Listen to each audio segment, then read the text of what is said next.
ലീഡർഷിപ്പിലുള്ള ഒരാൾ, ഒന്നോ രണ്ടോ ആളുകൾ ചില അഭിപ്രായങ്ങൾ പറഞ്ഞു. ആര് ചോദിച്ചു പോസ്റ്റർ അടിക്കാൻ, ആര് പറഞ്ഞു എന്നൊക്കെ ചോദിച്ചു. അതെന്നെ ചില സമയങ്ങളിൽ ഇച്ചിരി വേദനിപ്പിച്ചിട്ടുണ്ട്, അത്തരം ഡയലോഗുകൾ. ദീപ്തി സർവ്വവ്യാപിയാണ്. ദീപ്തിയെ കലൂർ പള്ളിയിലും പാവക്കുളം ക്ഷേത്രത്തിലും ഒക്കെ കാണാം. പാവക്കുളം ക്ഷേത്രത്തിലും കലൂർ പള്ളിയിലും ഒരുപോലെ പോകാൻ കഴിയുന്നതെന്ന് വെച്ചാൽ ഞാൻ കോൺഗ്രസ് ആയതുകൊണ്ടാണ്. ഞാൻ സ്ഥിരമായി പൊങ്കാല ഇടാൻ പോകുന്ന ഒരാളാണ്. അപ്പോൾ അദ്ദേഹത്തിന് സീറ്റ് കൊടുക്കുക എന്നുള്ളത് പ്രതിപക്ഷ നേതാവിനെ സംബന്ധിച്ചും ഏറ്റവും പ്രധാനപ്പെട്ട ഒരു കാര്യമാണ്. അതിന് തെറ്റ് പറയുന്നില്ല ഞാൻ. ദീപ്തി മേരി വർഗീസാണ് എനിക്കൊപ്പം. ദീപ്തി KPCCയുടെ general secretary, AICC member, Congress പാർട്ടിയുടെ മാധ്യമ വിഭാഗം ചുമതല, ഒപ്പം കൊച്ചി കോർപ്പറേഷൻ കൗൺസിലർ. ദീപ്തിക്ക് ചിലത് നമ്മോട് സംസാരിക്കാനുണ്ട്, നമുക്കത് കേൾക്കാം. ദീപ്തി, സ്വാഗതം. ഞാൻ പറഞ്ഞ പോലെ ഞാനൊരു നല്ല കേൾവിക്കാരനായിരിക്കും, ദീപ്തി തന്നെയായിരിക്കും സംസാരിക്കുക. ഒരുപക്ഷെ എനിക്ക് തോന്നുന്നു ഈ തിരഞ്ഞെടുപ്പ് പ്രചാരണത്തിൻ്റെ മുഴുവൻ വേളയിലും ദീപ്തി വളരെ സജീവമായിരുന്നു. പക്ഷേ അതിനു മുമ്പ് ദീപ്തി കൂടുതൽ മാധ്യമങ്ങളിൽ നിറഞ്ഞു നിന്നത് പ്രധാനമായിട്ടും 2 ഘട്ടങ്ങളിലാണ്. ഈ ഇലക്ഷൻ പ്രചാരണത്തിന് തൊട്ട് മുമ്പുള്ള 2 ഘട്ടങ്ങൾ. ഒന്ന്, എനിക്ക് തോന്നുന്നു ഈ കൊച്ചി കോർപ്പറേഷൻ മേയർ സ്ഥാനത്തേക്ക് ദീപ്തിയുടെ പേര് സജീവമായി പരിഗണിക്കപ്പെട്ട ഒരു ഘട്ടത്തിൽ ദീപ്തി തന്നെയാകും മേയർ എന്ന് ഞങ്ങളൊക്കെ ഉറച്ചു വിശ്വസിച്ചിരുന്ന ഒരു സമയത്ത് അത് ഇല്ലാതായി എന്നറിഞ്ഞ നിമിഷം ഒന്ന്. രണ്ടാമത്തേത്, നിയമസഭയിലേക്ക് ഈ മണ്ഡലത്തിൽ നിന്ന് മത്സരിക്കാൻ പോകുന്നത് ദീപ്തി തന്നെയാണ് എന്ന് നേരത്തെ പറഞ്ഞ പോലെ ഞങ്ങളടക്കം ഉറച്ചു വിശ്വസിച്ചിരുന്നു. ദീപ്തിയുടെ പേര് നിറഞ്ഞു നിന്നിരുന്നു മണ്ഡലത്തിൽ. പക്ഷേ ഷിയാസാണ് ആ സ്ഥാനത്തേക്ക് വന്നത്. ആ ഘട്ടത്തിലും ഈ 2 ഘട്ടങ്ങളിലും ദീപ്തിയുടെ പ്രതികരണം തേടി നമ്മളിപ്പോൾ ഇരിക്കുന്ന ഈ ഫ്ലാറ്റിലേക്ക് ചാനൽ ക്യാമറകൾ ഇരച്ചെത്തിയപ്പോൾ, മുഴുവൻ ദൃശ്യമാധ്യമ പ്രവർത്തകരും ഇരച്ചെത്തിയപ്പോൾ അവർ പ്രതീക്ഷിച്ചത് ദീപ്തിയിൽ നിന്നും ഒരു പൊട്ടിത്തെറിയാണ്. പക്ഷേ ദീപ്തി ചാനൽ ക്യാമറകൾക്ക് മുന്നിൽ പൊട്ടിത്തെറിച്ചില്ല, പൊട്ടിക്കരഞ്ഞില്ല. ദീപ്തി ആ ഘട്ടത്തിൽ BJPയിലേക്ക് പോയില്ല. ദീപ്തി അച്ചടക്കമുള്ള ഒരു കോൺഗ്രസ് പ്രവർത്തകയായി തന്നെ കോൺഗ്രസിൽ നിലകൊണ്ടു. ഈ ഒരു രാഷ്ട്രീയമായ വിവേകം ദീപ്തി എല്ലാ കാലത്തും കാണിച്ചിട്ടുണ്ട് എന്നാണ് ദീപ്തിയെ കുറേ കാലമായി അടുത്തറിയാവുന്ന, വ്യക്തിപരമായി പോലും അറിയാവുന്ന ഒരാൾ എന്ന നിലയ്ക്ക് എനിക്ക് തോന്നിയിട്ടുള്ളത്.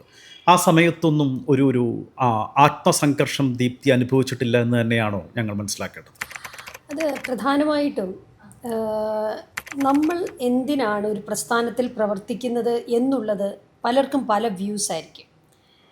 എൻ്റെ അടിയുറച്ച വിശ്വാസവും ഞാൻ ഈ രാഷ്ട്രീയത്തിലേക്ക്, പൊതുരംഗത്തേക്ക് വന്നത് ഇന്ത്യൻ നാഷണൽ കോൺഗ്രസ് എന്ന പ്രസ്ഥാനത്തിലൂടെ, കേരള വിദ്യാർത്ഥി യൂണിയനിലൂടെയാണ്. ഞാൻ ഇതിൽ വരുമ്പോൾ, കേരള വിദ്യാർത്ഥി യൂണിയനിൽ പ്രവർത്തിക്കാൻ വരുമ്പോൾ എൻ്റെ അന്നത്തെ ഉദ്ദേശം അന്ന് നിയമസഭയിലേക്ക് വരിക, പാർലമെൻറ്റിലേക്ക് വരിക എന്നുള്ളതല്ല. ഇപ്പോൾ കാലഘട്ടം മാറി കേട്ടോ. ഇപ്പോൾ കേരള വിദ്യാർത്ഥി യൂണിയനിലൊക്കെ പ്രവർത്തിക്കുന്ന ആളുകൾ നിയമസഭയൊക്കെ ലക്ഷ്യം വെച്ച് തന്നെ പ്രവർത്തിക്കുന്ന ഒരു കാലഘട്ടത്തിലാണ് നമ്മൾ നിൽക്കുന്നത്. തെറ്റെന്ന് പറയാൻ പറ്റില്ല. പക്ഷേ അന്നത്തെ സാഹചര്യത്തിൽ ഞാൻ വരുന്നത്, ഞാനൊരു SFIയുടെ ഒരു കോട്ട എന്നറിയപ്പെടുന്ന ഒരു ക്യാമ്പസ്, മാരായസ് കോളേജിലായിരുന്നു. അന്നത്തെ ലക്ഷ്യം എന്ന് പറയുന്നത് കേരള വിദ്യാർത്ഥി യൂണിയനിൽ അവിടെ ഒരു സീറ്റെങ്കിലും തിരിച്ചു പിടിക്കുക എന്നുള്ളതായിരുന്നു. അങ്ങനെ പരിമിതമായ ഒരു ലക്ഷ്യം വെച്ച് വരുന്നു. അതിൻ്റെ കാരണം എന്താണെന്ന് ചോദിച്ചാൽ, ഇന്ത്യൻ നാഷണൽ കോൺഗ്രസ് എന്ന പ്രസ്ഥാനത്തിൽ ഞാൻ അടിയുറച്ച് വിശ്വസിക്കുന്നു, ആശയങ്ങളിൽ വിശ്വസിക്കുന്നു.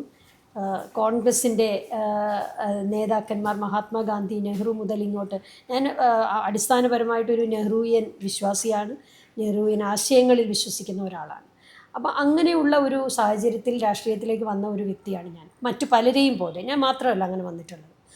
അപ്പോൾ അതിൻ്റെ ആത്യന്തികമായ ലക്ഷ്യം, അപ്പോൾ 30% സംവരണം വരുന്നപ്പോൾ മത്സരിക്കാൻ വേണ്ടി വന്ന നിരവധി ആളുകളുണ്ട്, നിരവധി സ്ത്രീകളുണ്ട്. അപ്പോൾ അവർ മത്സരിക്കാൻ വേണ്ടിയാണ് ആദ്യമായി രാഷ്ട്രീയ രംഗത്തേക്ക് വരുന്നത്. പക്ഷേ ഞാൻ വന്നത് വ്യത്യസ്തമായ മറ്റൊരു സാഹചര്യത്തിലാണ്. അപ്പോൾ ആ വന്ന സാഹചര്യങ്ങൾ തന്നെ ആണിതിൻ്റെ മറുപടി എന്ന് പറയുന്നത്. അപ്പോൾ മത്സരിക്കാൻ കഴിയുന്നില്ല, അല്ലെങ്കിൽ നമ്മൾ ഉദ്ദേശിച്ച ഒരു സ്ഥാനത്തേക്ക് എത്താൻ കഴിയുന്നില്ല എന്നുള്ളത് കൊണ്ട് നമ്മൾ അത്രയും കാലം വിശ്വസിച്ച പാർട്ടി വിട്ടുപോവുക എന്നുള്ളത് ശരിയായൊരു രീതിയല്ലല്ലോ. അങ്ങനെ മാറാൻ കഴിയുന്ന ഒരാളല്ല ഞാൻ. രണ്ടാമതായി, ആത്മസംഘർഷം എന്ന് പറയുന്നത്, നമ്മൾ ഏത് പ്രൊഫഷനിലെടുത്താലും ആത്മസംഘർഷം ഉണ്ടാകും. നമുക്ക് കോമ്പറ്റീഷൻ ഉണ്ടാകും, നമുക്കെതിരെ പ്രവർത്തിക്കുന്നവരുണ്ടാകും, വലിയ ലോബിയിങ് നടത്തിയിട്ടുണ്ടാകും. ആ ലോബിയിങ്ങിനെയും ആ പ്രവർത്തനങ്ങളെയും അതിന് നേതൃത്വം കൊടുത്തവരെയും എല്ലാം ഞാൻ എല്ലാ കാലത്തും കാണുന്നത് പോലെ ഒരു ചലഞ്ചായി മാത്രമേ കണ്ടിട്ടുള്ളൂ. ആ ചലഞ്ചുകളെ അതിജീവിക്കുന്നതിൽ പല സമയങ്ങളിലും നമുക്കതിനെയൊക്കെ അതിജീവിക്കാൻ കഴിഞ്ഞിട്ടുണ്ട്. പലപ്പോഴും എന്നെ മാറ്റി നിർത്തിയിട്ടുണ്ട്. ഞാനൊരു ലേറ്റർ സ്റ്റേജിൽ, ഞാൻ ഈ 16 വയസ്സ് മുതൽ പ്രവർത്തിച്ചു തുടങ്ങിയെങ്കിലും എൻ്റെ ലേറ്റർ സ്റ്റേജ് ഒരു 46 വയസ്സൊക്കെ ആകുമ്പോഴാണ് ഞാൻ KPCയുടെ ജനറൽ സെക്രട്ടറി ആകുന്നത്. വളരെ സ്ലോ ആയിട്ട് ഓരോ ഘട്ടമായിട്ടാണ് ഞാൻ വരുന്നത്. എല്ലാ സംഘടനകളിലും, പോഷക സംഘടനകളിലും താഴെത്തലം മുതൽ ഞാൻ പ്രവർത്തിക്കാനുള്ള അവസരം എനിക്ക് പാർട്ടി തന്നിട്ടുണ്ട്. അപ്പോൾ അങ്ങനെ വന്ന ഒരാളെന്നുള്ള നിലയ്ക്ക് തീർച്ചയായിട്ടും എനിക്ക് ആത്മസംഘർഷങ്ങൾ സാധാരണ എല്ലാവരും കാണുന്ന പോലെ, താങ്കളിപ്പോൾ ചോദിച്ച ആത്മസംഘർഷം എന്ന് പറഞ്ഞാൽ നമ്മൾ തകർന്നു പോകുന്ന, നമ്മൾ നിരാശപ്പെടുന്ന ഒരു സാഹചര്യമാണല്ലോ. അങ്ങനെ ഒരു നിരാശ എനിക്ക് തോന്നിയിട്ടില്ല. ഞാനിപ്പോഴും ഈ പാർട്ടിയുടെ ഏറ്റവും പ്രധാനപ്പെട്ട ഒരു പോസ്റ്റിലിരിക്കുന്ന, ഒരു ഉത്തരവാദിത്തം വഹിക്കുന്ന ഒരാളെന്നുള്ള പൂർണ്ണ ബോധ്യം എനിക്കുണ്ട്. അതൊക്കെയാണ്. എന്നാലും നമ്മളൊക്കെ മനുഷ്യരല്ലേ ദീപ്തി. ഇപ്പോൾ ചില ഘട്ടങ്ങളിൽ നമ്മൾ വൈകാരികമായി വീണു പോയേക്കാം. വ്യാപകമായി പോസ്റ്ററുകളൊക്കെ തയ്യാറാക്കപ്പെട്ടിരുന്ന ഒരു ഘട്ടത്തിൽ അതൊക്കെ നശിപ്പിക്കേണ്ടി വരുന്നു, ഉപേക്ഷിക്കേണ്ടി വരുന്നു. അത്തരം ഒരു സന്ദർഭത്തിൽ പാർട്ടി തന്നെ വേണ്ടത്ര വേണ്ട രീതിയിൽ പരിഗണിച്ചില്ല എന്നൊരു തോന്നലൊക്കെ വരുമ്പോൾ മനുഷ്യരാണല്ലോ, ഒരുപക്ഷെ വൈകാരികമായി തളർന്നു പോയേക്കാം. ഇപ്പോൾ കമ്മ്യൂണിസ്റ്റുകാർ പോലും സീറ്റ് നിഷേധിക്കപ്പെട്ടതിൻ്റെ പേരിൽ BJPയിലേക്ക് പോകുന്ന ഒരു കാലമാണ്. ഇത്രയൊക്കെ ത്യാഗം സഹിച്ച ഈ ആദർശത്തിൽ തന്നെ അടിയുറച്ചു നിൽക്കണം എന്ന് തന്നെയാണോ? നമ്മൾ ഇപ്പം എൻ്റെ ഒരു വിഷയമാണല്ലോ നമ്മൾ സംസാരിക്കുന്നത്. അതിനെ പാർട്ടി നമ്മളെ നിഷേധിച്ചു എന്ന് പറയാൻ പറ്റില്ല. ചില സാഹചര്യങ്ങൾ കാരണം നിഷേധിക്കപ്പെട്ടു. ആ പാർട്ടിക്ക് അങ്ങനെ തീരുമാനമെടുക്കേണ്ടി വന്നു എന്നാണ്. അങ്ങനെ ഒരു പൊതുവായി പാർട്ടി ദീപ്തി അങ്ങ് മാറ്റി നിർത്തിയേക്കാം എന്ന് തീരുമാനിക്കായിരുന്നില്ലല്ലോ. എനിക്ക് അവസാനം, ഞാൻ കൊച്ചി എന്ന് പറയുന്ന നിയോജക മണ്ഡലം ഞാൻ അങ്ങോട്ട് ചോദിച്ച് എനിക്ക് നിർബന്ധമായും കൊച്ചി വേണം എന്ന് പറഞ്ഞ കാലങ്ങളായി അവിടെ ലാൻഡ് ചെയ്ത് പ്രവർത്തിച്ച ഒരാളൊന്നും ആയിരുന്നില്ല. തൃക്കാക്കരയാണ് എൻ്റെ നിയോജക മണ്ഡലം. അവിടെ PT തോമസ് മരിക്കുമ്പോൾ ഭാര്യയ്ക്ക് കൊടുക്കുന്ന ഒരു സാഹചര്യം വരുന്നു. അതിനെ നമ്മൾ അംഗീകരിക്കുന്നു. പാർട്ടിയുടെ തീരുമാനമാണ്, ഞങ്ങളെല്ലാവരും വർക്ക് ചെയ്യുന്നു. അന്ന് പറഞ്ഞിരുന്നത് ഒരു തവണത്തേക്ക് ഒരു പ്രത്യേക സാഹചര്യത്തിൽ എന്നാണ് പറഞ്ഞിരുന്നത്. ആ ഒരു വാക്കിൻ്റെ അടിസ്ഥാനത്തിൽ നമ്മൾ സ്വാഭാവികമായിട്ടും ചിന്തിക്കുമല്ലോ, പിറ്റേ അടുത്ത പ്രാവശ്യം വരുമ്പോൾ മറ്റാർക്കെങ്കിലും, എനിക്കോ എന്നെപ്പോലെയുള്ള എത്രയോ ആളുകൾ ഇവിടെയുണ്ട്, എത്രയോ നേതാക്കന്മാർ പാർട്ടിയിൽ സീറ്റ് കിട്ടാതെ വർഷങ്ങളോളം പ്രവർത്തിക്കുന്ന വളരെ സീനിയേഴ്സ് ആയിട്ടുള്ള ആളുകളുണ്ട്. അവർക്ക് ആർക്കെങ്കിലും ഒരുപക്ഷെ കിട്ടുമായിരിക്കാം. എന്നെ സംബന്ധിച്ച് എൻ്റെ ഹോം കോൺസ്റ്റിറ്റ്യുവൻസി എന്നുള്ള ഒരു പ്രാധാന്യമുണ്ട്. അതുകൊണ്ട് സ്വാഭാവികമായിട്ടും നമ്മൾ ചിന്തിക്കും അടുത്ത തവണ നമുക്കായിരിക്കും എന്നുള്ള ഒരു ചിന്തയുണ്ടായിരുന്നു. പ്രത്യേകിച്ച് ആരോഗ്യപരമായ ചില പ്രശ്നങ്ങളൊക്കെ അവരെ സംബന്ധിച്ചുണ്ടായിരുന്നു. ഒരു പെട്ടെന്ന് രാഷ്ട്രീയത്തിലേക്ക് വന്ന്, ഞാൻ അതിലേക്കൊന്നും കടക്കുന്നില്ല, പക്ഷേ അങ്ങനെയൊക്കെയുള്ള നിരവധി ഫാക്ടേഴ്സ് ഉണ്ടായിരുന്നു. അതുകൊണ്ട് നമ്മളിലേക്ക് അത് വരും എന്നുള്ള ഒരു തോന്നലുണ്ടായിരുന്നു. പക്ഷേ അത് നടന്നില്ല. അപ്പോൾ പാർട്ടി തന്നെയാണ് എൻ്റെ പേര്, പാർട്ടിയുടെ തീരുമാനപ്രകാരം തന്നെയാണല്ലോ എൻ്റെ പേര് കൊച്ചിയിലേക്ക് വരുന്നത്. അത് വളരെ ലേറ്റ് നൈറ്റ് ചർച്ചകളിലേക്ക് പോവുകയും ചെയ്തു. നിങ്ങൾക്കൊക്കെ അറിയാവുന്നതാണത്. 2 ദിവസം മുമ്പ് എന്നോട് ഞാൻ തന്നെ ആയിരിക്കും എന്നുള്ള നിലയിലുള്ള ഒരു മെസ്സേജുകളും എനിക്ക് കിട്ടുന്നുണ്ടായിരുന്നു. അതിൻ്റെ അടിസ്ഥാനത്തിലാണ് നമ്മൾ പ്രാഥമികമായി വളരെ വൈകിയ ഒരു സാഹചര്യത്തിൽ, അവിടെ ഒരു സിറ്റിംഗ് MLA ഉണ്ട്. ആ സിറ്റിംഗ് MLA ഉള്ള സാഹചര്യത്തിൽ നമ്മൾ പബ്ലിസിറ്റിയിൽ മുന്നോട്ട് പോകുമല്ലോ, സ്വാഭാവികമായിട്ടും അദ്ദേഹം അവിടെ പ്രവർത്തിച്ചുകൊണ്ടിരിക്കുന്ന ഒരാളാണ്. അപ്പം അതിന് നമ്മൾ ഒരു ഓവർ എന്തൂസിയാസം അതിൻ്റെ അകത്ത് കാണിച്ചു. അവിടെ ഉള്ള ആളുകളും പറഞ്ഞു, നാളെ റോഡ് ഷോ ആണ്, നാളെ എങ്ങാനും പ്രഖ്യാപിച്ചാൽ കരുതിയിരിക്കണം, അല്പമെങ്കിലും പ്രചരണ സാമഗ്രികൾ നമ്മുടെ കയ്യിൽ വേണം. ഇവിടെ എൻ്റെ ഒപ്പമുള്ള അല്ലെങ്കിൽ ലീഡർഷിപ്പിലുള്ള ഒന്നോ രണ്ടോ ആളുകൾ ചില അഭിപ്രായങ്ങൾ പറഞ്ഞു. ആര് ചോദിച്ചു പോസ്റ്റർ അടിക്കാൻ, ആര് പറഞ്ഞു എന്നൊക്കെ ചോദിച്ചു. ഇതൊക്കെ ഒരു സാഹചര്യമല്ലേ. നമ്മളൊരു കോൺസ്റ്റിറ്റ്യുവൻസിയിലേക്ക് വരാൻ പോകുന്നു എന്നുള്ള ഒരു തോന്നൽ വരുമ്പോൾ നമ്മൾ സ്വാഭാവികമായിട്ടും അതിന് തയ്യാറെടുക്കും. അതെന്നെ ചില സമയങ്ങളിൽ ഇച്ചിരി വേദനിപ്പിച്ചിട്ടുണ്ട്. അത്തരം ഡയലോഗുകൾ എന്നെ വേദനിപ്പിച്ചു. കാരണം നമ്മൾ അതിനൊരു തയ്യാറെടുക്കുന്നത് നമ്മൾ പാർട്ടിക്ക് വേണ്ടി കൂടിയാണ്, എനിക്ക് വ്യക്തിപരമായിട്ടല്ലല്ലോ. അവിടെയുള്ള ബ്ലോക്ക് ഭാരവാഹികളുണ്ടാവും, പ്രസിഡൻ്റ് ഉണ്ടാവും, മറ്റു ഉത്തരവാദിത്തപ്പെട്ട സീനിയർ നേതാക്കന്മാരുണ്ടാവും. അവരുടെയും കൂടി ഒരു താല്പര്യപ്രകാരമാണ് ഞാൻ മുഴുവൻ പോസ്റ്റേഴ്സൊന്നും ഞാൻ അടിച്ചില്ല. ഞാനത് നമ്മളിപ്പോൾ നമുക്കറിയാമല്ലോ, നമ്മളത് വളരെ അധികം 1.5 ലക്ഷം പോസ്റ്ററൊക്കെ അടിക്കുന്നത് നമ്മൾ കേരളത്തിന് പുറത്ത് തമിഴ്നാട്ടിലും ഒക്കെ പല സ്ഥലങ്ങളുണ്ടല്ലോ, അവിടെ നിന്നാണ് നമ്മൾ അടിച്ചുകൊണ്ടുവരുന്നത്. അവിടെയൊക്കെ ഞാനത് ഏർപ്പാട് ചെയ്തിരുന്നു, പക്ഷേ അതൊന്നും അടിച്ചില്ല. പക്ഷേ ഇവിടെ പിറ്റേ ദിവസം റോഡ് ഷോയ്ക്ക് ആവശ്യം വന്നാലോ എന്ന് വിചാരിച്ച് മാത്രമാണ് ഞാൻ പോസ്റ്റർ അടിച്ചത്. അല്ല, ഞാൻ ചോദിക്കുന്നത് പാർട്ടിയിൽ തന്നെയുള്ള ഉത്തരവാദിത്തപ്പെട്ട ചിലരുടെ ഭാഗത്തു നിന്നാണോ എന്തിനാണ് അങ്ങനെ ചെയ്തത് എന്നുള്ള ചോദ്യം ഉയർന്നത്? മാധ്യമങ്ങളിലൂടെ ചില മാധ്യമങ്ങൾ ചോദിച്ചപ്പോൾ എറണാകുളത്ത് തന്നെയുള്ള ഒരു നേതാവ് അത്തരത്തിൽ പ്രതികരിച്ചു. അപ്പം ഞാൻ അതിൻ്റെ അകത്ത് ഞാൻ കണ്ടത് അവരൊക്കെ വളരെ ചെറിയ പ്രായത്തിൽ പാർട്ടിയിലേക്ക് വരികയും ഞാൻ പറഞ്ഞല്ലോ പാർട്ടി ഒന്നടങ്കം ഒരിക്കലും എനിക്ക് കുറ്റപ്പെടുത്താനോ അതൊക്കെ ഓരോ സാഹചര്യങ്ങളും ഉണ്ടായിട്ടില്ല. നമുക്ക് കിട്ടേണ്ടതാണെങ്കിൽ നമുക്ക് കിട്ടും എന്ന് മാത്രമേ ഞാൻ കരുതുന്നുള്ളൂ. പക്ഷേ അങ്ങനെ ഒരു സാഹചര്യം ഉണ്ടാകുമ്പോൾ നമ്മളൊരു തയ്യാറെടുപ്പ് നടത്തിയതിനെക്കുറിച്ച് എന്താ പാർട്ടിക്ക് ചില സിസ്റ്റം ഉണ്ടെന്നും ആര് പറഞ്ഞു ഇത് ചെയ്യാനെന്നും ഒക്കെയുള്ള ചോദ്യങ്ങൾ വളരെ ചെറുപ്പക്കാരനായ ഒരു നേതാവ് വളരെ ചെറിയ പ്രായത്തിൽ വരുന്ന ഒരു പ്രത്യേക സാഹചര്യത്തിൽ പിന്നെ സീറ്റ് കിട്ടുന്ന സാഹചര്യം ഉണ്ടാകുന്നു. പാർട്ടിയിലേക്ക് വരുന്ന എത്രയോ പ്രഗത്ഭരായ ചെറുപ്പക്കാരുണ്ട്. അവരൊന്നും വരുമ്പോൾ തന്നെ അവർക്ക് പ്രസിഡൻറ്റ് പോസ്റ്റ് കിട്ടുന്ന ആളുകളല്ല. ജില്ലാ പ്രസിഡൻറ്റ്, സംസ്ഥാന പ്രസിഡൻറ്റ്, അല്ലെങ്കിൽ ദേശീയ പ്രസിഡൻറ്റ്, പോഷക സംഘടനയുടെ ദേശീയ പ്രസിഡന്റ്, ഇതൊന്നും ഒറ്റയടിക്ക് ആർക്കും കിട്ടുന്നില്ല. എത്രയോ ആളുകൾ പ്രവർത്തിച്ച് ഇതൊന്നും കിട്ടാതെ പോയിട്ടുള്ള ചെറുപ്പക്കാരുണ്ട്, വിദേശത്തേക്ക് പോയ ചെറുപ്പക്കാരുണ്ട്, നല്ല കഴിവുള്ള ചെറുപ്പക്കാർ. പക്ഷേ അവരുടെയൊക്കെ സാഹചര്യത്തിൽ ഇവർക്കൊക്കെ ഇങ്ങനെയൊക്കെയുള്ള സാഹചര്യങ്ങളെല്ലാം കിട്ടി വളരെ ശക്തമായിട്ട് ഇവിടെ നിൽക്കാൻ ഇപ്പം ഇവിടെയുള്ള എത്രയോ സീനിയേഴ്സ് ഉള്ളപ്പോഴാണ് അവർ MLA ആയതോ അല്ലെങ്കിൽ MP ആയതോ ഒക്കെ. അപ്പം അതൊന്നും മനസ്സിലാക്കാതെ പറഞ്ഞ ആ ഒരു ഡയലോഗ് എന്നെ വിഷമിപ്പിച്ചിട്ടുണ്ട്. വ്യക്തിപരമായിട്ടുള്ള ഡയലോഗ് എന്നെ വിഷമിപ്പിച്ചിട്ടുണ്ട്. അതിനുശേഷം കൊച്ചി സീറ്റ് മുഹമ്മദ് ഷിയാസ് യഥാർത്ഥത്തിൽ അത് അർഹിക്കുന്ന ആൾ തന്നെയാണ്, സീറ്റ് കിട്ടേണ്ട ആൾ തന്നെയാണ്, DC പ്രസിഡൻ്റാണ്. അദ്ദേഹത്തിന് കിട്ടിയത് ഞാൻ സ്വാഗതം ചെയ്യുകയാണ്. കാരണം അദ്ദേഹം മത്സരിക്കേണ്ട ഒരാളാണല്ലോ. അദ്ദേഹം മറ്റൊരു മണ്ഡലത്തിലേക്ക് പോകും, അപ്പോൾ ഞാൻ ഇവിടെ തന്നെ എന്നുള്ള ഒരു ഉറപ്പിലാണ് ഞാൻ മുമ്പോട്ട് പോയത്. പക്ഷേ ഫൈനലി അദ്ദേഹത്തിന് കിട്ടുന്നു. അദ്ദേഹത്തിന് കിട്ടിയതിന് ശേഷം ഏറ്റവും പ്രധാനപ്പെട്ട ഒരു നേതാവ് അദ്ദേഹം പറഞ്ഞ വാക്കുകളും എന്നെ വേദനിപ്പിച്ചു. അദ്ദേഹം പറഞ്ഞു അങ്ങനെ മറ്റു പേരുകളൊന്നും ഉണ്ടായിരുന്നില്ല, ഈ ഒരു പേരേ ഉണ്ടായിരുന്നുള്ളൂ എന്നുള്ള നിലയിൽ ഒരു മാധ്യമത്തിനോട് പ്രതികരിക്കുന്നത് കണ്ടപ്പോൾ അതെന്നെ വ്യക്തിപരമായിട്ട് വേദനിപ്പിച്ചൊരു കാര്യമാണ്. അതല്ലാതെ സംഘടന എടുത്ത ഒരു തീരുമാനത്തിലോ പാർട്ടി എന്നെ മാറ്റി നിർത്തിയില്ല, അങ്ങനെ ഒരു ചിന്ത ഒരു ഘട്ടത്തിലും എനിക്കുണ്ടായിട്ടില്ല.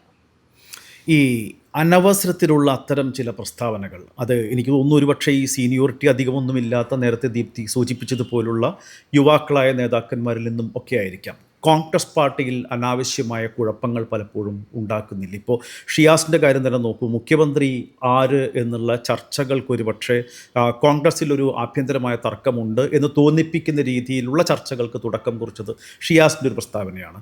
മുഖ്യമന്ത്രി എറണാകുളത്തുകാരനായിരിക്കും എന്നുള്ള ഒരു പ്രസ്താവന. പിന്നീട് അതിനെ എതിർത്തുകൊണ്ട് ലിജു രംഗത്ത് വരുന്നു. ഞാൻ ചോദിക്കുന്നു, ഇത്തരം അനവസരത്തിലുള്ള എന്തിനാണ് ഇങ്ങനെയൊക്കെ പറയാൻ പോകുന്നത്? ഇതൊരു പക്വതയില്ലായ്മയല്ലേ? ഹൈബി തന്നെ എന്നിട്ട് ഷിയാസിനെ പ്രൊട്ടക്റ്റ് ചെയ്യാൻ വേണ്ടി രംഗത്ത് വരുന്നത് നമ്മൾ കണ്ടു. ഹൈബി പറഞ്ഞത് ഷിയാസ് ഒരു DCC പ്രസിഡൻ്റാണ്, ആ രീതിയിലായിരിക്കാം അത് പറഞ്ഞത്. ഒരുപക്ഷെ MLA ആവുമ്പോൾ കുറച്ചുകൂടി രാഷ്ട്രീയമായ പക്വത ഷിയാസ് കാണിക്കുമായിരിക്കും എന്നാണ് ഹൈബി പറഞ്ഞത്. അപ്പോൾ ഈ എന്തിനാണ് ഇങ്ങനെയൊക്കെ പറയാൻ പോകുന്നത്? ഇപ്പോൾ അനവസരത്തിലുള്ള പ്രസ്താവനകൾ അനാവശ്യമായ കുഴപ്പങ്ങളിലേക്ക് കോൺഗ്രസ് പാർട്ടിയെ കൊണ്ട് എത്തിക്കുന്നത് ദൗർഭാഗ്യകരമല്ലേ? അത് ഇനിയിപ്പോൾ സീനിയേഴ്സ് ആണെങ്കിലും ഇനിയും വളരെ ചെറുപ്പക്കാരായിട്ടുള്ള ആളുകളാണെങ്കിലും നമ്മൾ സംഘടനയുമായി ബന്ധപ്പെട്ട കാര്യങ്ങൾ പറയുമ്പോൾ വളരെ ശ്രദ്ധാപൂർവം പറയേണ്ടതാണ്. പറയേണ്ട സമയത്ത് മാത്രമേ അത് പറയാൻ പാടുള്ളൂ. നമുക്കൊക്കെ പറയാൻ ഒത്തിരി കാര്യങ്ങളുണ്ടല്ലോ. ഇപ്പോൾ എനിക്ക് നിരവധിയായ കാര്യങ്ങൾ എനിക്കിപ്പോൾ ഈ മാധ്യമത്തിന് മുമ്പിൽ ഇരുന്ന് പറയാം. അല്ല, ദീപ്തിക്ക് അന്ന് പൊട്ടിത്തെറിക്കാമായിരുന്നു അല്ലേ? ദീപ്തിക്ക് എന്തും പറയാമായിരുന്നു. പൊട്ടിത്തെറിക്കാതെ പറയാനുള്ള കാര്യങ്ങളും ഉണ്ടായിരുന്നു. നിരവധി കാര്യങ്ങളുണ്ടല്ലോ, നമുക്കറിയാവുന്ന എത്രയോ രഹസ്യങ്ങൾ, എത്രയോ കാര്യങ്ങൾ ഉണ്ടാവുമായിരിക്കും. പക്ഷേ അതെല്ലാം നമ്മൾ ഒരു പരസ്യ പ്ലാറ്റ്ഫോമിൽ ഇരുന്ന് പറയാൻ പാടില്ലല്ലോ. അപ്പോൾ പാർട്ടിക്കുള്ളിൽ എന്ത് പറയണം, പാർട്ടിക്ക് വെളിയിൽ എന്ത് പറയണം എന്നുള്ളതിനെക്കുറിച്ച് കൃത്യമായ ധാരണ ഉണ്ടാവണം. അപ്പോൾ ചില ആളുകൾ അത് തെറ്റിക്കാറുണ്ട്, ചില ആളുകൾ തെറ്റി പറയാറുണ്ട്, ചില ആളുകൾക്ക് നാവുപിഴ വരാറുണ്ട്. എല്ലാവരും മനഃപൂർവ്വം പറയുന്നതായിരിക്കില്ല കേട്ടോ, ചില ആളുകൾക്ക് നാവുപിഴ വരുന്നവരായിരിക്കും. അപ്പോൾ അതെല്ലാം ശ്രദ്ധിക്കണമെന്ന് മാത്രമേ നമുക്ക് പറയാനുള്ളൂ. വ്യക്തിപരമായി സംഘടനയിൽ തൻ്റെ കൂടെ നിൽക്കുന്ന ഒരാളെ സംരക്ഷിക്കുന്നതിന് വേണ്ടി മാത്രം മറ്റൊരാളെ മോശക്കാരിയായി പറയുന്നത്, മറ്റൊരാൾ കാലങ്ങളോളം ഇതിൽ പ്രവർത്തിച്ച്, നമ്മളെല്ലാവരും നമ്മളുടെ ഒരു ജീവിതമാണ് ഇതിലേക്ക് കൊടുക്കുന്നത്, നമ്മുടെ സമയമാണ് നമ്മൾ കൊടുക്കുന്നത്. മാധ്യമങ്ങളുടെ ജോലി പരമാവധി കാര്യങ്ങൾ അത് എക്സ്ട്രാക്ട് ചെയ്യുക എന്നുള്ളതാണല്ലോ, പരമാവധി കാര്യങ്ങൾ പുറത്തേക്ക് കൊണ്ടുവരിക എന്നുള്ളതാണ്. പക്ഷേ ഒരു രാഷ്ട്രീയമായ പക്വത കാണിക്കുന്നതാണ് എപ്പോഴും പാർട്ടിക്ക് നല്ലത് എന്ന് തന്നെയാണ് ഞാൻ വിശ്വസിക്കുന്നത്. വ്യക്തിപരമായ ചില വെറുപ്പുകളുടെ പേരിലോ താല്പര്യങ്ങളുടെ പേരിലോ മറ്റൊരാളെ സംരക്ഷിക്കണം എന്നുള്ളതിൻ്റെ പേരിലോ മറുവശത്ത് നിൽക്കുന്ന ആളെ മോശമായി ചിത്രീകരിക്കുന്നത് അത് അംഗീകരിക്കാൻ കഴിയില്ല. കാരണം നമ്മളെല്ലാം നമ്മുടെ ജീവിതം ഇൻവെസ്റ്റ് ചെയ്താണ് ഈ പാർട്ടിയിൽ പ്രവർത്തിക്കുന്നത്. നമ്മുടെ സമയം, നമ്മുടെ എല്ലാം, ഒരുപക്ഷെ ചിലപ്പോൾ കുടുംബത്തോടൊപ്പം പോലും നമുക്ക് ചില സമയങ്ങളിൽ, പ്രധാനപ്പെട്ട ചില സമയങ്ങളിൽ ഇരിക്കാൻ കഴിയില്ല. അതെല്ലാം നമ്മൾ മാറ്റി വെച്ച് നമ്മൾ ഒരു പ്രസ്ഥാനത്തിന് വേണ്ടി പ്രവർത്തിക്കുമ്പോൾ കൂടെ പ്രവർത്തിക്കുന്ന ആളുകൾ അവരെ തനിക്കിഷ്ടമല്ല എന്നുള്ളത് കൊണ്ട് അവരെ മോശപ്പെടുത്തി ഇതുപോലുള്ള സ്റ്റേറ്റ്മെൻറ്റുകൾ പറയുന്നത് അത് ശരി, അതാണ് നമ്മളെപ്പോഴും വേദനിപ്പിക്കുന്നത്. ഞാൻ പറഞ്ഞത് MP-യുടെ കാര്യം തന്നെയാണ്. അദ്ദേഹത്തിൻ്റെ പിതാവ് രാഷ്ട്രീയത്തിൽ പാർലമെൻറ്റ് അംഗമായി മത്സരിക്കുന്ന സമയത്തൊക്കെ ഞാൻ അന്ന് കേരള വിദ്യാർത്ഥി യൂണിയനിലായിരുന്നു ഞാൻ പ്രവർത്തിച്ചിട്ടുള്ള ഒരാളാണ്. ഞാൻ അദ്ദേഹത്തിൻ്റെ തെരഞ്ഞെടുപ്പിൽ മകന് ഏത് രീതിയിലാണോ നമ്മളുടെ പ്രചരണ പ്രവർത്തനം നടത്തിയത് അതുപോലെ തന്നെ പിതാവിന് വേണ്ടി നടത്തിയിട്ടുള്ളതാണ്. അപ്പോൾ അതൊക്കെ കൺസിഡർ ചെയ്ത് മാത്രമേ ചില കാര്യങ്ങൾ പറയാൻ പാടുള്ളൂ എന്നുള്ളതാണ്. എനിക്ക് തോന്നുന്നു അത്തരം കാര്യങ്ങൾ പരിഗണിക്കപ്പെടുന്നത് മറ്റു ചില മാനദണ്ഡങ്ങൾ ആയിരിക്കാം ഒരുപക്ഷെ. ദീപ്തി സർവ്വവ്യാപിയാണ്. ദീപ്തിയെ കലൂർ പള്ളിയിലും പാവക്കുളം ക്ഷേത്രത്തിലും ഒക്കെ കാണാം. നമ്മൾ തമ്മിൽ ഒരുപക്ഷെ അവസാനം കണ്ടുമുട്ടിയത് മൂകാംബിക ക്ഷേത്രത്തിൽ വെച്ചാണ്. ഏതെങ്കിലും ഒരു പ്രത്യേക വിഭാഗത്തിൻ്റെ നോമിനിയായിട്ട് ദീപ്തി ഒരു കാലത്തും നിലകൊണ്ടിട്ടില്ല. ദീപ്തി എല്ലാ വിഭാഗത്തിൻ്റെയും നോമിനിയാണ്. പ്രത്യേകിച്ച് ഇത്തരം ഘട്ടങ്ങളിൽ സഭ പറയുന്നു ഒരാൾ മേയറാകുന്നു, അല്ലെങ്കിൽ ഏതെങ്കിലും ഒരു പ്രത്യേക വിഭാഗം പറയുന്നു അയാൾ MLA ആകുന്നു, MLA സ്ഥാനാർത്ഥിയാകുന്നു എന്നീ മാനദണ്ഡങ്ങൾ എല്ലാ രാഷ്ട്രീയ പാർട്ടികളിലും നമ്മൾ നിത്യേന കണ്ടുവരുന്നതാണ്. പക്ഷേ ഇവിടെ ദീപ്തിക്ക് വേണ്ടി അങ്ങനെ വാദിക്കാൻ ഏതെങ്കിലും ഒരു സഭയോ ഒരു പ്രത്യേക വിഭാഗമോ ഉണ്ട് എന്ന് എനിക്ക് തോന്നിയിട്ടില്ല. അതിൻ്റെ കാരണം ദീപ്തി എല്ലാവരുടെയും പ്രതിനിധിയായിട്ട് എല്ലാ കാലത്തും നിലകൊണ്ട ഒരാളാണ്. അതുകൊണ്ടായിരിക്കാം ഒരുപക്ഷെ KPCC ജനറൽ സെക്രട്ടറി ആകാനും 46 വയസ്സ് വരെ ആകേണ്ടി വന്നത്. അതിനേക്കാൾ കുറഞ്ഞ പ്രായത്തിൽ MLA-യും MP-യും ആയവർ ഒക്കെയുണ്ട്. അപ്പോൾ ഈ സർവ്വവ്യാപി എന്നുള്ള ഒരു സ്വഭാവം, എല്ലാ വിഭാഗത്തിൻ്റെയും പ്രതിനിധി എന്നുള്ള ഒരു ഘടന ഇത്തരം സ്ഥാനങ്ങളിലേക്ക്, പദവികളിലേക്ക് എത്തിപ്പെടാൻ ഒരു തടസ്സമായി മാറാറുണ്ട്. ഞാൻ തുടക്കത്തിൽ പറഞ്ഞല്ലോ, ഞാനൊരു നെഹ്റുവിയൻ വിശ്വാസിയാണ്. നെഹ്റുവിനെ പറ്റി നമ്മൾ പറയുന്നത് നിരീശ്വരവാദിയാണ് എന്നാണ് ഇപ്പോൾ പൊതുവെ പറയാറുള്ളത്. പക്ഷേ അദ്ദേഹം അങ്ങനെ ആണെങ്കിലും അദ്ദേഹം എല്ലാ ജാതിമതങ്ങളെയും സംരക്ഷിച്ചിട്ടുള്ളതാണ്. ഇവിടെ എല്ലാ ജാതിമതങ്ങളും രാജ്യത്ത് വേണം എന്നൊരുപോലെ ചിന്തിച്ച ആ വിശ്വാസം കോൺഗ്രസിൻ്റെ വിശ്വാസം. ഞാനതിലാണ് വിശ്വസിക്കുന്നത്. ഞാൻ എന്തുകൊണ്ടാണ് എനിക്ക് താങ്കൾ ചോദിച്ച പോലെ പാവക്കുളം ക്ഷേത്രത്തിലും കലൂർ പള്ളിയിലും ഒരുപോലെ പോകാൻ കഴിയുന്നതെന്ന് വെച്ചാൽ ഞാൻ കോൺഗ്രസ് ആയതുകൊണ്ടാണ്. അത് മാത്രമാണ് അതിൻ്റെ ഉത്തരം. അപ്പോൾ ഏതെങ്കിലും ഒരു വിഭാഗത്തിൻ്റെ എന്ന് വെച്ചാൽ അതൊരു ഇൻക്ലൂസീവ് സെക്യുലറിസമാണ്. ഏതെങ്കിലും ഒരു വിഭാഗത്തിന് വേണ്ടി അല്ലല്ലോ ഒരു ജനപ്രതിനിധിയോ ഒരു രാഷ്ട്രീയക്കാരനോ പൊതുപ്രവർത്തകനോ നിൽക്കേണ്ടത്. നമ്മൾ നിൽക്കേണ്ടത് നമ്മൾ ഏത് വിഭാഗത്തിൽപ്പെട്ടത് എന്നുള്ളത് അപ്രസക്തമാണ്. നമ്മുടെ വിശ്വാസം എന്താണ്, ഞാൻ ആരോട് പ്രാർത്ഥിക്കുന്നു, ഞാൻ എങ്ങനെ പ്രാർത്ഥിക്കുന്നു എന്നൊക്കെയുള്ളത് എൻ്റെ മാത്രം പ്രശ്നമാണ്, എൻ്റെ മാത്രം വ്യക്തിപരമായ സ്വകാര്യതയാണ്. അത് ഞാൻ എന്ത് ചെയ്യുന്നു എന്നുള്ളത്. പക്ഷേ ഞാൻ സ്ഥിരമായി പൊങ്കാല ഇടാൻ പോകുന്ന ഒരാളാണ്. അത് പോകുമ്പോൾ എന്നോട് എൻ്റെ പള്ളിയിലുള്ളവരോ അല്ലെങ്കിൽ എന്നെ ക്രിസ്ത്യൻ വിഭാഗത്തിൽപ്പെട്ട ആളുകളോ ചില ആളുകളെങ്കിലും ചോദിച്ചിട്ടുണ്ട്, ദീപ്തി ഇങ്ങനെ ചെയ്യുന്നത് ഇതൊരു അപകടമല്ലേ സഭയുടെ ഭാഗത്ത് അല്ലെങ്കിൽ ക്രിസ്ത്യൻ സമുദായത്തിൻ്റെ ഭാഗത്തു നിന്നൊരു നിങ്ങളൊരു തെരഞ്ഞെടുപ്പിലൊക്കെ വരുമ്പോൾ അതൊരു പ്രശ്നമാവില്ലേ എന്ന് ചോദിച്ച ആളുകളുണ്ട്. എനിക്ക് അവരോട് പറയാനുള്ള ഒറ്റ കാര്യമുണ്ട്. ഇപ്പോൾ പൊങ്കാല ഇടാൻ പോകുമ്പം എന്നെ ഭരിക്കുന്ന ഏറ്റവും വലിയ ചിന്ത എന്താണ്? അതൊരു സ്ത്രീ ശാക്തീകരണത്തിൻ്റെ ഒരു സ്ഥലമാണ്. സ്ത്രീകളുടെ ശബരിമല എന്ന് പറയുന്നു. ഞാൻ എപ്പോഴും തിരുവനന്തപുരം പോകുന്ന ഒരാളാണ്. അപ്പോൾ പൊങ്കാല നടക്കുന്ന ദിവസം അവിടെ സ്ത്രീകൾ മാത്രം ഒത്തുകൂടുന്ന ഒരു സ്ഥലം, ഒരു സ്ത്രീ ശക്തിയുടെ സങ്കല്പം, കണ്ണകി ദേവിയുടെ സങ്കല്പം. അപ്പോൾ അത് അവരോടൊപ്പം ആ കൂട്ടായ്മയിൽ ചേരുക എന്നുള്ളത് ഒരു സന്തോഷമായി ഞാൻ കാണുകയാണ്. അപ്പം അതുപോലെ പറഞ്ഞത് ഇപ്പോൾ കഴിഞ്ഞ പ്രാവശ്യം പൊങ്കാല ദിവസം ഈ നോമ്പ് സമയമാണ്. നോമ്പ് സമയത്ത് പാളയം ഇമാം പറഞ്ഞു, നമ്മൾ നോമ്പിലാണെങ്കിലും നമ്മുടെ സഹോദരിമാർ ഇവിടെ വരുന്നത് അവർ വെയിലത്ത് നിന്ന് പൊങ്കാലയിടുക, അവർക്ക് ഭക്ഷണം കൊടുക്കണം, അവർക്ക് വെള്ളം കൊടുക്കണം. ഇതെല്ലാം ഒരു സെക്യുലറിസം, അങ്ങനെയുള്ള ഒരു നാട്ടിലാണ് നമ്മൾ ജീവിക്കുന്നത്. ആ ഒരു ചിന്തയുള്ള പൊതുപ്രവർത്തകർക്ക് മാത്രമേ യഥാർത്ഥത്തിൽ നമ്മുടെ നാടിനെ, നമ്മുടെ രാജ്യത്തെ നിലനിർത്താൻ കഴിയൂ എന്ന് ഞാൻ ആത്മാർത്ഥമായി വിശ്വസിക്കുന്നു. അല്ല, ഇതൊക്കെ പ്രശ്നമല്ലേ എന്ന് ചോദിക്കുന്നവരുടെ കണ്ണിൽ മാത്രമുള്ള ഒരു പ്രശ്നമായിട്ട് എനിക്കതിനെ കാണാൻ കഴിയുള്ളൂ. ഇപ്പോൾ ദീപ്തി അങ്ങനെ പൊങ്കാലയിടാൻ പോകുന്നതിൽ എനിക്ക് അസ്വാഭാവികത തോന്നുന്നില്ല. ദീപ്തിയുടെ ഫ്ലാറ്റിൽ ഞാൻ വന്നപ്പോൾ ശ്രദ്ധിച്ച ഒരു കാര്യം, മൂകാംബിക അമ്മയുടെ ചിത്രമുണ്ട് ആ ഫ്ലാറ്റിൽ. എനിക്കതിലൊന്നും തോന്നിയില്ല. അപ്പോൾ ഇത് എങ്ങനെയാണ് നമ്മൾ ആ വിഷയത്തെ കാണുന്നത്? ആ കാണുന്ന ആളുടെ കുഴപ്പം മാത്രമാണ് ഇത് എന്നാണ് എനിക്ക് ആ വിഷയത്തിൽ തോന്നിയിട്ടുള്ളത്. ശരിയല്ലേ? ദീപ്തിയെ സംബന്ധിച്ച് അതിൽ ഒരു അസ്വാഭാവികതയുമില്ല. അല്ല, ഞാൻ പറഞ്ഞല്ലോ, ഞാൻ ജനിച്ചു വളർന്ന എൻ്റെ സമുദായം, എൻ്റെ സഭ, അതിനോടൊക്കെ ഏറ്റവും ആത്യന്തികമായ കൂറും വിശ്വാസവുമുള്ള ഒരാളാണ് ഞാൻ. എന്ന് വെച്ച് മറ്റുള്ള സമുദായങ്ങൾ അവരുടെ വിശ്വാസങ്ങൾ, നമ്മൾ പൊതുപ്രവർത്തകരാണല്ലോ, നമുക്കങ്ങനെ ഒരു സ്ഥലത്ത് ഒറ്റയ്ക്കിരുന്ന് എൻ്റെ ചിന്ത ഇതാ, ഞാൻ ഇങ്ങനെ മാത്രമേ ചിന്തിക്കുള്ളൂ, അങ്ങനെ സാധാരണ ആളുകൾക്ക് ചിലപ്പോൾ ചിന്തിക്കാൻ പറ്റും. എനിക്കത് കഴിയാറില്ല. ഞാൻ മുസ്ലിം പള്ളികളുമായി ബന്ധപ്പെട്ട കാര്യങ്ങൾ എത്രയോ ആളുകളുമായിട്ട് ഞാൻ ബന്ധപ്പെടുന്നു. അവരുടെ ആവശ്യം പറഞ്ഞു വന്നാലും എനിക്ക് ചെയ്യാൻ കഴിയുന്ന എല്ലാ കാര്യങ്ങളും ഞാൻ ചെയ്തു കൊടുക്കാറുണ്ട്. പക്ഷേ അങ്ങനെ ചെയ്യുന്നത് ഒരു പൊതുപ്രവർത്തകയെ അങ്ങനെ ആവണമെന്നുള്ളതാണ് എൻ്റെ ഒരു വിശ്വാസം. അതിൻ്റെ അടിസ്ഥാനത്തിലാണ് നമ്മൾ ചെയ്യുന്നത്. വിശ്വാസങ്ങൾ, ഇപ്പം എൻ്റെ വിശ്വാസം, എനിക്കിപ്പോൾ ഒരു പ്ലാറ്റ്ഫോമിൻ്റെ മുമ്പിൽ ഞാൻ എന്താ ചെയ്യുന്നത്, എങ്ങനെയാണ് പ്രാർത്ഥിക്കുന്നത്, അത് പറയേണ്ട ആവശ്യമില്ല. പക്ഷേ ഇവരെല്ലാവരെയും സംരക്ഷിക്കാനുള്ളൊരു മനസ്സ് വേണം. അവൻ ഹിന്ദു ആയതുകൊണ്ട് അവനോടൊപ്പമല്ല ഞാൻ ക്രിസ്ത്യാനിയാണ്. അവൻ മുസ്ലിം ആയതുകൊണ്ട് ഞാൻ അവൻ്റെ കാര്യത്തിൽ ഇടപെടില്ല. അവൻ മുസ്ലിം അല്ല. അങ്ങനെ ചിന്തിക്കുന്ന ഒരു പ്രവണത, അങ്ങനെ ഒരു ഡിവിസീവ് പൊളിറ്റിക്സിനെ കുറിച്ച് അതിശക്തമായി എതിർക്കുന്ന ഒരു പ്രസ്ഥാനമാണ് എൻ്റെ പ്രസ്ഥാനം. അതാണ് കോൺഗ്രസ്. അപ്പോൾ ആ കോൺഗ്രസ്സിൽ നിന്നുകൊണ്ട് എനിക്കിങ്ങനെ ചിന്തിക്കാൻ പറ്റുള്ളൂ. അതിൻ്റെ അർത്ഥം എനിക്ക് എൻ്റെ വിശ്വാസമില്ലെന്നോ എനിക്ക് എൻ്റെ സമുദായത്തിനോട് കൂറില്ലെന്നോ ഒന്നുമല്ല അതിൻ്റെ അർത്ഥം.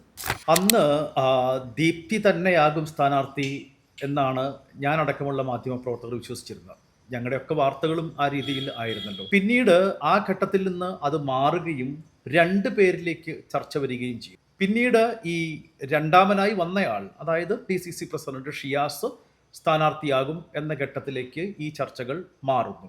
ഞാനിപ്പോഴും വിശ്വസിക്കുന്നത്, ഏതെങ്കിലും ഒരു വ്യക്തിയുടെ ഇടപെടൽ ഇല്ലാതെ പാർട്ടിയാണ് തീരുമാനമെടുക്കുന്നതെങ്കിൽ ശരി, അവിടെ ദീപ്തി മത്സരിക്കട്ടെ, പ്രത്യേകിച്ച് ഒരു വനിത തന്നെ മത്സരിക്കട്ടെ എന്ന ഒരു തീരുമാനത്തിലേക്ക് എത്തിച്ചേരുമായിരുന്നു. അതല്ലാതെ ഞാൻ വിശ്വസിക്കുന്നത്, ഒരു ബാഹ്യ ഇടപെടൽ ഇല്ലാതെ, പാർട്ടിയിൽ തന്നെയുള്ള ഒരാളുടെ കൃത്യമായ ഇടപെടൽ ഇല്ലാതെ ഷിയാസ് സ്ഥാനാർത്ഥിയാകില്ല എന്ന് തന്നെയാണ്. പക്ഷേ ഇക്കാര്യം VD സതീശനോട് ചോദിച്ചപ്പോൾ VD സതീശൻ ആണയിട്ട് പറയുന്നത്, ഞാനല്ല ഒരിക്കലും ഷിയാസിൻ്റെ പേര് മുന്നോട്ട് വെച്ചത്, ഞാനല്ല ഷിയാസിൻ്റെ പേര് നിർദ്ദേശിച്ചത്, KC ആണ്. ഞാനല്ല എന്ന് പറയുക മാത്രമല്ല VD സതീശൻ ചെയ്തത്, KC ആ സ്ഥാനത്തേക്ക് പ്ലേസ് ചെയ്യാനുണ്ടായത്. KC ആണ് VD സതീശൻ്റെ ഈ ഷിയാസിൻ്റെ പേര് നിർദ്ദേശിച്ചത് സ്ഥാനാർത്ഥിയായിട്ട്. വേണമെങ്കിൽ നിങ്ങൾ KCയോട് ചോദിച്ചു നോക്കിക്കോളൂ എന്നാണ് VD സതീശൻ പറഞ്ഞത്. അതിലെന്തെങ്കിലും വാസ്തവമുണ്ടോ? KC ആണോ വാസ്തവത്തിൽ അക്കാര്യത്തിൽ ഒരു ഡിസിഷൻ എടുത്തത്, ഷിയാസ് മത്സരിക്കട്ടെ എന്ന്? എന്നോട് പാർട്ടിയുടെ ലീഡർഷിപ്പിൽ നിന്ന് വന്ന മെസ്സേജാണ്. ഏറ്റവും പ്രധാനപ്പെട്ട ആളുകൾ തന്നെയാണ് കൊച്ചി ആയിരിക്കും എന്നുള്ള നിലയിൽ എന്നെ വന്ന മെസ്സേജ് അങ്ങനെയായിരുന്നു. പിന്നെ അവിടെ തീരുമാനമെടുക്കുന്നത് ഏതെങ്കിലും ഒരു വ്യക്തിയല്ലല്ലോ. ഇപ്പോൾ അങ്ങനെയാണെങ്കിൽ മറ്റു പല സീറ്റുകളിലും അങ്ങനെ ഏതെങ്കിലും ഒരു വ്യക്തി പറഞ്ഞിട്ടാണോ ഓരോ സ്ഥാനാർത്ഥികൾ വന്നിട്ടുള്ളത്? എനിക്കതിനെക്കുറിച്ച് എന്തുകൊണ്ടാണ് അദ്ദേഹം അങ്ങനെ പറഞ്ഞതെന്ന് എനിക്കറിയില്ല. അത് അദ്ദേഹം തന്നെ അതിന് വിശദീകരണം പറയട്ടെ. എനിക്ക് മനസ്സിലായത്, ഇതൊരു കൂട്ടായ തീരുമാനം, പല ഘടകങ്ങൾ നോക്കി ഉള്ള കൂട്ടായ തീരുമാനമാണ് പാർട്ടിയിൽ എപ്പോഴും വരുന്നത്. ചിലപ്പോൾ മറ്റ് ചില മണ്ഡലങ്ങളിൽ മാറ്റങ്ങൾ ഉണ്ടായിട്ടുണ്ടാവാം. ഇപ്പോൾ ഞാൻ മനസ്സിലാക്കുന്നത്, ഷിയാസ് പെരുമ്പാവൂർ മത്സരിക്കും എന്നുള്ള നിലയിലേക്ക് കാര്യങ്ങൾ വരികയും ഞാൻ കൊച്ചിയിലേക്ക് വരും എന്നുള്ളത് ഏതാണ്ട് ഉറപ്പിക്കുകയും ചെയ്ത ഒരു സാഹചര്യമാണ്. അതാണ് ഞാൻ പറഞ്ഞത്, മറ്റു പോസ്റ്റർ അടിച്ച സാഹചര്യമൊക്കെ പറഞ്ഞത്. അല്ലാതെ വെറുതെ എന്നെപ്പോലുള്ള ഒരാൾ വെറുതെ പോയിട്ട് ഇത് ഇത്രയും പ്രാരംഭ വർക്ക് ചെയ്യേണ്ട ഒരു കാര്യമില്ലല്ലോ. അങ്ങനെ അത് എനിക്ക് വളരെ കൃത്യമായി അറിയാവുന്ന ഒരു കാര്യമുണ്ട്. വളരെ ലേറ്റ് നൈറ്റ്, വൈകി ഈ ചർച്ച, പ്രത്യേകിച്ച് കൊച്ചി എന്നുള്ള നിയോജക മണ്ഡലം ചർച്ച മുമ്പോട്ട് പോയിരുന്നു. അങ്ങനെ പോയ സാഹചര്യത്തിന് അതിൻ്റെ പര്യവസാനം എന്ന് പറയുന്നത്, പെരുമ്പാവൂർ അദ്ദേഹത്തിന് നിൽക്കാൻ കഴിയാത്ത ഒരു സാഹചര്യം, എന്നാൽ കൊച്ചിയിലേക്ക് തന്നെ വരുന്നു, അപ്പോൾ എന്നെ മാറ്റുന്ന ഒരു സാഹചര്യം ഒക്കെ വരികയാണ്. അതിന്റെ സൊല്യൂഷൻ എന്ന് പറയുന്നത് ദീപ്തിയെ മാറ്റുക എന്നുള്ളതല്ലോ. അല്ല, അതെന്തുകൊണ്ട് വന്നു എന്നുള്ളത് ഇപ്പോൾ പ്രതിപക്ഷ നേതാവ് അങ്ങനെ പറഞ്ഞിട്ടുണ്ടെങ്കിൽ അദ്ദേഹം തന്നെയാണ് അതിന് മറുപടി പറയേണ്ടത്. പക്ഷേ അദ്ദേഹം ഒരു നേതാവിൻ്റെ പേര് പറഞ്ഞിട്ട് ആ നേതാവാണ് ഇത് തീരുമാനിച്ചത് എന്ന് പറയുന്നത് എന്നോട് പാർട്ടിയുടെ ഒരു സിസ്റ്റം അതല്ലല്ലോ. ഏതെങ്കിലും ഒരു നേതാവ് പറഞ്ഞിട്ട് ആ നേതാവ് പറയുന്നത് മാത്രം നടക്കുക, അങ്ങനെ അല്ലല്ലോ. അതിൻ്റെ അകത്ത് കൂട്ടായ ഒരു തീരുമാനം, അതൊക്കെ എല്ലാവർക്കും മനസ്സിലാവുന്ന കാര്യമുള്ളൂ. ഈ എറണാകുളം ജില്ലയെ സംബന്ധിച്ച് പ്രതിപക്ഷ നേതാവ് എന്ന് പറയുന്നത് ഏറ്റവും പ്രധാനപ്പെട്ട ഒരു നേതാവാണ്. എറണാകുളം ജില്ലയിൽ നിന്നുള്ള പ്രതിപക്ഷ നേതാവാണ്. അതുകൊണ്ട് ജില്ലയിലെ ഇത്തരം കാര്യങ്ങളിൽ DCC പ്രസിഡന്റ് എന്ന് പറയുന്നത് അദ്ദേഹവുമായി ഏറ്റവും അഭേദ്യമായ ബന്ധമുള്ള ഒരു വ്യക്തിയാണ്. അപ്പോൾ അദ്ദേഹത്തിന് സീറ്റ് കൊടുക്കുക എന്നുള്ളത് പ്രതിപക്ഷ നേതാവിനെ സംബന്ധിച്ചും ഏറ്റവും പ്രധാനപ്പെട്ട ഒരു കാര്യമാണ്. അതിന് തെറ്റ് പറയുന്നില്ല ഞാൻ. അദ്ദേഹത്തെ സംബന്ധിച്ച് അദ്ദേഹത്തിൻ്റെ ജില്ലയിൽ നിന്നുള്ള DCC പ്രസിഡന്റ് മറ്റു പല DCC പ്രസിഡന്റുമാരും മത്സരിക്കുമ്പോൾ എറണാകുളം DCC പ്രസിഡന്റ് മാത്രം മത്സരിക്കാതെ മാറി നിൽക്കേണ്ടി വരുന്ന ഒരു സാഹചര്യം ഉണ്ടായാൽ അത് അതൊരു പ്രശ്നമായി ചിലപ്പോൾ തോന്നിയിട്ടുണ്ടാവും. അപ്പോൾ അദ്ദേഹം മത്സരിക്കണം. ഇപ്പം ഷിയാസ് മത്സരിക്കാൻ യോഗ്യനല്ലാത്ത ആളൊന്നും അല്ലല്ലോ, മത്സരിക്കാൻ യോഗ്യനായിട്ടുള്ള ആൾ തന്നെയാണ്. അപ്പോൾ അതിൻ്റെ അകത്ത് മാറ്റാൻ പറ്റുന്ന ഒരു ആളായി എന്നെ കണ്ടിട്ടുണ്ടാവുമായിരിക്കും. അതുകൊണ്ടായിരിക്കും എന്നെ മാറ്റി അദ്ദേഹം വരാനുള്ള സാഹചര്യം ഉണ്ടായത്. ശരി, സ്വാഭാവികമായിട്ടൊരു തീരുമാനമാണെങ്കിൽ ഞാനല്ല ഷിയാസിന്റെ പേര് നിർദ്ദേശിച്ചത് KC ആണ് എന്ന് പറയേണ്ട ഒരു കാര്യമില്ലല്ലോ. എൻ്റെ സംശയം അതാണ്. KCക്ക് അങ്ങനെ ദീപ്തി മത്സരിക്കേണ്ട, പകരം ഷിയാസ് വരട്ടെ എന്നങ്ങനെ മനസ്സിൽ തോന്നാൻ ദീപ്തിയോട് പ്രത്യേകിച്ച് വൈരാഗ്യമൊന്നുമില്ലല്ലോ KCക്ക്. ഇതിന് മറുപടി പ്രതിപക്ഷ നേതാവ് പറയണത് ഇത് കേൾക്കുന്ന ആളുകൾക്ക് എല്ലാവർക്കും അറിയാവുന്ന ഒരു കാര്യമാണല്ലോ. കോൺഗ്രസിൽ സ്ഥാനാർത്ഥികളെ തീരുമാനിക്കുന്നത് AICC ഡൽഹിയിലാണല്ലോ എൻ്റെ ചർച്ച നടന്നു മുഴുവൻ. അവിടെ എല്ലാ നേതാക്കന്മാരും ഉണ്ടായിരുന്നു. KPC പ്രസിഡന്റ് ഉണ്ടായിരുന്നു, ശ്രീമതി ദീപാദാസ് മുൻഷി ഉണ്ടായിരുന്നു, പ്രതിപക്ഷ നേതാവ് ഉണ്ടായിരുന്നു, രമേശ് ചെന്നിത്തല ഉണ്ടായിരുന്നു, ഇതിനെല്ലാം നേതൃത്വം കൊടുത്തുകൊണ്ട് KC വേണുഗോപാൽ ഉണ്ടായിരുന്നു. ഇവരെല്ലാവരും കൂടി ഒരുമിച്ചിരുന്നിട്ട് എടുത്ത തീരുമാനമല്ലേ. അതെങ്ങനെയാണ് ഒരാൾ മാത്രമായിട്ട് ചെയ്യുക എന്ന് പറഞ്ഞാൽ ഞാനത് കണ്ടില്ല കേട്ടോ. എനിക്കറിയില്ല അദ്ദേഹം അങ്ങനെ എന്തുകൊണ്ടാണ് പറഞ്ഞതെന്നും എനിക്കറിയില്ല, എന്ത് കാരണത്താലാണെന്നും എനിക്കതിന് പറയാൻ നിർത്തിയില്ല. അദ്ദേഹം ആണ് അതിന് മറുപടി പറയേണ്ടത്. പക്ഷെ അങ്ങനെ ഒരാൾ പറയുന്ന ഒരു രീതി ഒന്നുമില്ല. അതുകൊണ്ടാണ് ഞാൻ പറഞ്ഞത്, ഷിയാസ് DC പ്രസിഡന്റ് എന്നുള്ള നിലയ്ക്ക് അദ്ദേഹത്തിൻ്റെ ജില്ലയിലുള്ള പ്രതിപക്ഷ നേതാവിൻ്റെ ജില്ലയിലുള്ള DC പ്രസിഡന്റ് അദ്ദേഹം മത്സരിക്കാതെ മാറി നിൽക്കുന്നത് ശരിയല്ല എന്ന് അദ്ദേഹത്തിന് തോന്നിയിട്ടുണ്ടാവുമായിരിക്കും. അപ്പോൾ ആ തോന്നൽ അദ്ദേഹത്തിന് മാത്രമായിരിക്കില്ല, MP അടക്കമുള്ളവരുടെ പിന്തുണ പലപ്പോഴും ഷിയാസിനാണ് കിട്ടുന്നതെന്ന് മാധ്യമപ്രവർത്തകർക്ക് തോന്നിയിട്ടുണ്ട്. അല്ല, അദ്ദേഹം ആയിരിക്കും. അതിനെന്താ, അതിനെ തെറ്റ് പറയാൻ പറ്റില്ലല്ലോ അദ്ദേഹത്തിന്. ഇപ്പം ഞാനും പറയുന്നത് ഇപ്പം ഷിയാസ് മത്സരിക്കണം എന്നുള്ളത് മത്സരിക്കാൻ പാടില്ലാത്തൊരു വ്യക്തിയല്ലല്ലോ, അദ്ദേഹം മത്സരിക്കാൻ യോഗ്യനായിട്ടുള്ള ഒരു വ്യക്തിയാണല്ലോ. പക്ഷേ അത് തീർച്ചയായിട്ടും അതിൻ്റെ അകത്ത് പ്രതിപക്ഷ നേതാവിന് ഒരു താല്പര്യം ഉണ്ടായിട്ടുണ്ട്. ആ താല്പര്യം ഉള്ളത് കൊണ്ട് തന്നെയാണ് DC പ്രസിഡന്റ് മത്സരിച്ചത്. ആ മത്സരിച്ചതിൽ ഞാനത് പറയുമ്പോഴും ഞാൻ പറയുന്ന ഒരു കാര്യം, അതിൽ തെറ്റ് പറയാനില്ല. DC പ്രസിഡന്റ് മത്സരിക്കേണ്ട ആളാണ്. അദ്ദേഹത്തിന് കൂടുതൽ അദ്ദേഹത്തിൻ്റെ ജില്ലയിൽ നിന്നുള്ള DC പ്രസിഡന്റ് മത്സരിക്കണം എന്നൊരു താല്പര്യം ഉണ്ടെങ്കിൽ ആ താല്പര്യത്തെ ഒരു കാരണവശാലും നമുക്ക് തെറ്റെന്ന് പറയാൻ പറ്റില്ല. പിന്നെ ഞാൻ മാറേണ്ടി വന്ന സാഹചര്യം അതെൻ്റെ വ്യക്തിപരമായ പ്രശ്നമായിട്ടേ ഞാൻ കാണുന്നില്ല, എൻ്റെ പ്രശ്നമാണ്.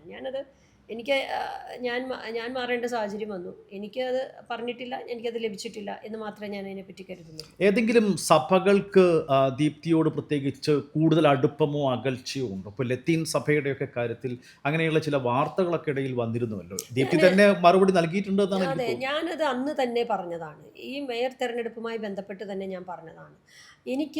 എന്നോട് ഒരു കാലത്തും ലത്തീൻ സഭയിലുള്ള ഒരാളും അത്തരത്തിൽ പറഞ്ഞിട്ടില്ല എന്ന് മാത്രമല്ല, പ്രത്യേകിച്ച് കൊച്ചി പിതാവ് ഉൾപ്പെടെ കൊച്ചിയിലുള്ള ബിഷപ്പ് ഹൗസ് ഉൾപ്പെടെ എന്നോട് എല്ലാ കാലത്തും വളരെ സ്നേഹത്തോടെ പെരുമാറുകയും ഞാൻ കഴിഞ്ഞ ടൈമിൽ കൗൺസിലറായിരിക്കുമ്പോൾ അവരുടേതായിട്ടുള്ള ഒത്തിരി കാര്യങ്ങൾ ഞാനുമായി ഷെയർ ചെയ്യുകയും ഒക്കെ ചെയ്തിട്ടുള്ളതാണ്.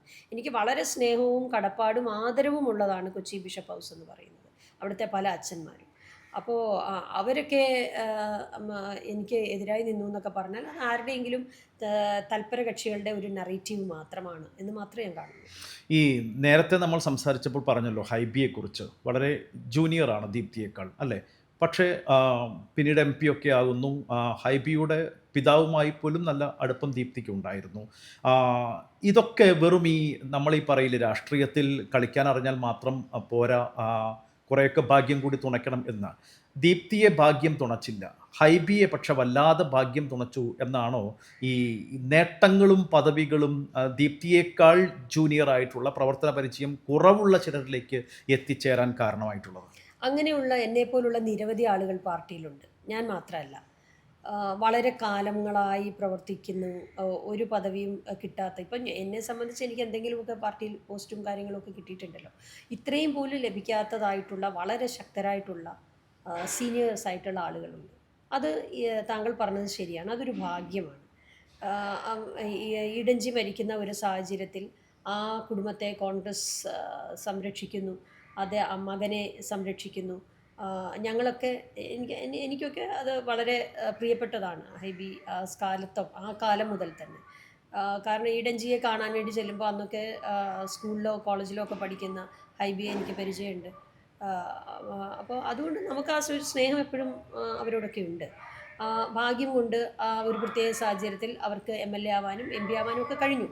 അതിനെ നമുക്കൊന്നും എനിക്ക് അതിൻ്റെ അകത്ത് അവരോടൊരു എന്താ പറയുക, ഒരു കോമ്പറ്റീഷൻ മൈൻഡോ അങ്ങനെയൊന്നും എനിക്ക് ഇന്നേ വരെ തോന്നിയിട്ടില്ല, ഈ നിമിഷം വരെ തോന്നിയിട്ടില്ല. ഇന്നും ആ അടുപ്പമുണ്ട് ആ കുടുംബവുമായിട്ട്. കുടുംബവുമായിട്ടെന്ന് പറയാൻ ഇപ്പം ഇപ്പോൾ ഈ ഹൈബി ആണല്ലോ അവിടെ അതെ ഉള്ളത്. അതെ മറ്റാരുമില്ല. അത് അടുപ്പമുണ്ടോ എന്ന് ചോദിച്ചാൽ നമ്മളങ്ങനെ പഴയ പോലെ അങ്ങനെയുള്ള ഒരു പോകേണ്ട ഒരു സാഹചര്യമൊന്നുമില്ല. എന്നാലും എന്താ അടുപ്പക്കുറവൊന്നും എനിക്കില്ല, എന്നെ സംബന്ധിച്ചില്ല. യോഗ്യത എന്ന് പറയുന്നത് ആരാണ് അളക്കേണ്ടത്, എങ്ങനെയാണ് അളക്കേണ്ടത്? യോഗ്യതയുടെ കാര്യത്തിൽ അളന്നാൽ ഞാൻ മേയറാകണമായിരുന്നല്ലോ. എനിക്ക് യോഗ്യതക്കുറവൊന്നും ഉണ്ടായിരുന്നില്ലല്ലോ അതിന്. ബഹുമാനപ്പെട്ട VD സതീശൻ പ്രതിപക്ഷ നേതാവായത് അങ്ങനെ എണ്ണവും സംഖ്യയൊന്നും നോക്കിയല്ലല്ലോ. പക്ഷേ ചേർത്ത് നിർത്തും എന്ന്, അല്ലെങ്കിൽ ഒരു വാക്കുകൊണ്ടെങ്കിലും ഒരു ഫോൺ കോൾ കൊണ്ടെങ്കിലും നമ്മളെ ചേർത്ത് നിർത്തും എന്ന് പ്രതീക്ഷിച്ച ഈ ജില്ലയിലുള്ള ഒരു നേതാവ്, അദ്ദേഹം ഈ 2 ഇൻസിഡൻറ്റ് വന്നപ്പോഴും ഒന്ന് വിളിക്കാൻ പോലും തയ്യാറായില്ല എന്നുള്ളത് എൻ്റെ വ്യക്തിപരമായൊരു വിഷമമാണ്. ഞാൻ നല്ലൊരു ഫൈറ്ററാണ്, ഞാൻ നല്ലൊരു വാരിയറാണ്.